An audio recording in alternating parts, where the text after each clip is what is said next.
Depuis 2020, Amel Bent, la star de la chanson incarne l'une des jurées mythiques de l'émission La Plus Belle Voix. Le 9 octobre dernier, la femme de Patrick Antonelli a aussi fait une grande confidence sur le choix le plus radical que l'artiste a été forcé de faire. La chanteuse se classe au top des artistes les plus belles et stylées et celle-ci le prouve à chaque cliché qu'elle publie sur les réseaux sociaux. On peut l'admirer tantôt dans un magnifique crop top imprimé, tantôt dans un jean taille haute couleur délavée.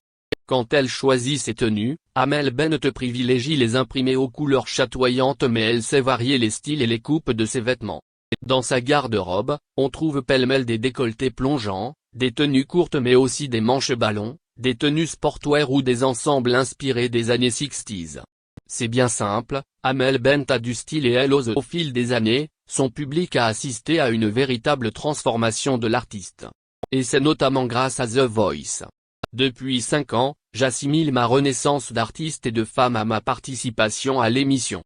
Moi qui m'étais un peu oublié, The Voice, ça a été mon retour à la féminité, peut-être même une féminité que je n'assumais pas avant.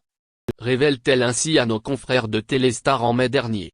On ne peut pas sortir indemne d'une émission comme celle-ci car elle fait bouger les lignes à l'intérieur de soi, explique-t-elle en effet. Quant à ces tenues qui ne passent pas inaperçues, elle se dit fière de les porter. Je suis la seule à mettre des robes, mais je ne me sens pas en minorité, explique-t-elle ainsi.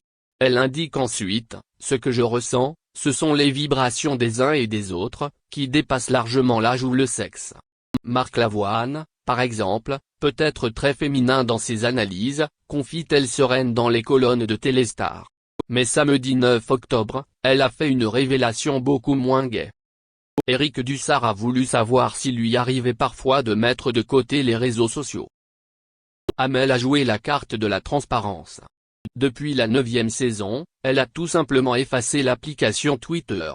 Parce que ce n'est pas normal en fait, ce qu'on peut lire ce n'est pas normal a-t-elle lâché. Et de poursuivre, je me dis que ce n'est pas sain. Là c'est moi qui ai un problème, de vouloir avoir envie de lire ça, je me suis remise en question. Je me suis dit, mais pourquoi tu as besoin d'aller lire ces trucs-là, cela n'a plus de sens. Pourquoi on a besoin d'écrire ou de dire ces choses-là, c'est une chose. Mais pourquoi on a besoin d'aller les lire? Je ne veux pas lire ça, je n'ai pas envie de m'encombrer. Plutôt sensible, elle n'hésite pas à expliquer que certains messages lui ont tout particulièrement fait du mal. En plus je suis une anxieuse, donc même si j'ai l'impression que cela ne m'a pas touché, en vérité, ça me remonte à des moments incongrus. Je suis en train de donner à manger à mes filles. Puis je repense à une phrase. Je n'ai pas envie que ça vienne m'abîmer. Je n'ai même pas envie de perdre une seconde pour des atrocités. Elle reconnaît seulement que Twitter permet à des personnalités de s'exprimer de façon positive. Je suis obligée d'écouter les vérités de ma mère, de ma sœur, de mon mari, de mes filles. Et en plus il faut que j'aille me taper la vie d'un milliard d'inconnus. Même s'ils ont raison, je n'ai pas envie, on compatit à 100%.